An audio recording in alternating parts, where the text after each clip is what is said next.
Yeah, so if you are like me, you probably like your tech setup to be really clean. And I will say one of the things that really bothers me is when I see like someone with like a MacBook, particularly a MacBook or MacBook Pro, and they have like an external SSD and it just looks really sloppy and it just looks stuck on. It just really bothers me. And you probably seen one maybe at like a coffee shop or one of those Velcro pouches or like something that attached to SSD via Velcro. And to be honest, it probably works. A lot of people do it. There's a ton of options available on Amazon. But as far as I'm concerned, it really messes up the MacBook aesthetics, that nice clean look. So yeah, in today's video, I want to show you a real clean SSD external setup for your MacBook Pro. And to be quite honest with you, I think this is something that Apple probably should have offered at some point.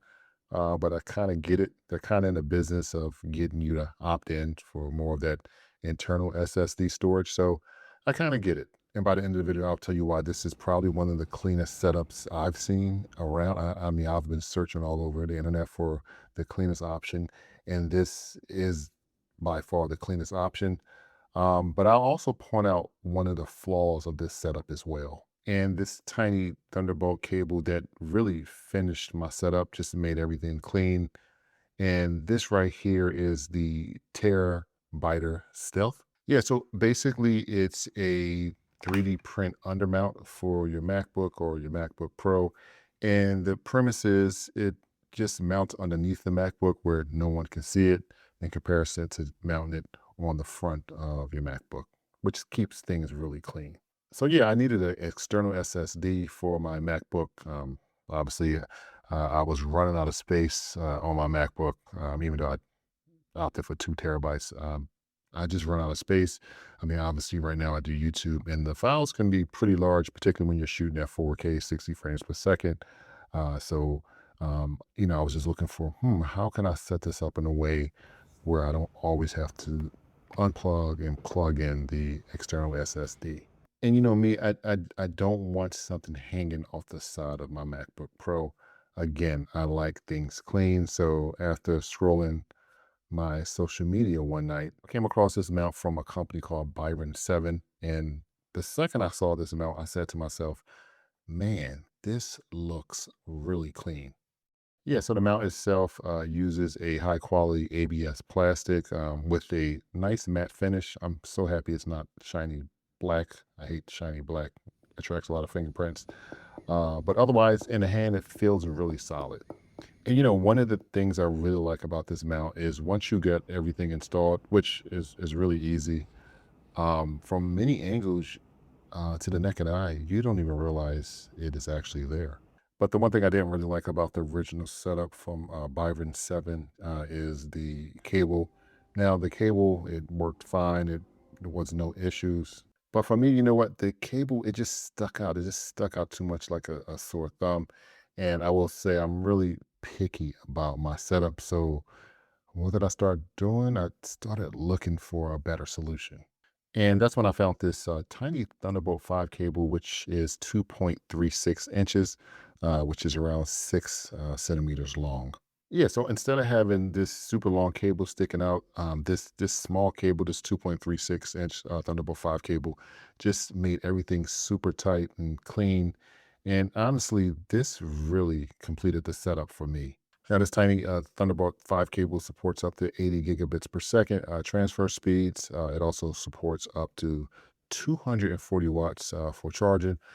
So overall, this is a pretty well-rounded cable. And the nice thing, since the cable is angled when you got everything plugged up, it just keeps everything super clean. So yeah, overall, I'm really enjoying the setup because for me, it's like once I had everything set up, it's almost like a set it and forget it. I don't really unplug it, or it's almost like it's a part of the MacBook at this point. Yeah, but there's one thing I actually noticed about this. Everything can't be perfect. The mount itself actually attaches. It's really slick. It uses like a MagSafe system, but the iron ring itself that you have to attach to the MacBook uses an adhesive. Now, under normal use, everything is fine. But when you're like, doing like a heavy workload or working on a long video and it's just using a lot of power from your MacBook, the MacBook can tend to heat up a little bit. And what I have noticed is the mount itself does come a little bit loose. So it's just something to keep in mind. Obviously, if you're kind of using this on your desk, it's not going to be too much of a problem. But I did want to point that out. I did notice it when I think I was maybe using my Mac in the bed, and a lot more movement going on with the mount itself. So just kind of keep that in mind. If you're doing a lot of heavy work, it could potentially come loose. But yeah, honestly, outside of that, little tidbit, I think this is probably the cleanest external SSD setup I've seen for a MacBook, compared to, having that pouch or that Velcro in the front. Yeah, so if you are interested, I'll leave a link below for both the TeraBiter Stealth mount as well as the little small cable that you can pick up on Amazon. And honestly, together, I think both the TeraBiter and the Thunderbolt 5 cable is a good combo. And I apologize. One thing I forgot to mention, there are particular SSDs that you need to use to fit the mount itself. I think one is by SanDisk, which I use, and then another one is by Samsung. So they're pretty popular SSDs that most content creators use, or they're just really popular on Amazon. But I'll leave a link in the description if you're interested in picking up some SSDs if you already don't have one for your MacBook. Otherwise, appreciate you guys watching. If you have any questions, let me know in the comments section, and I will see you guys in the next one later. Bye bye.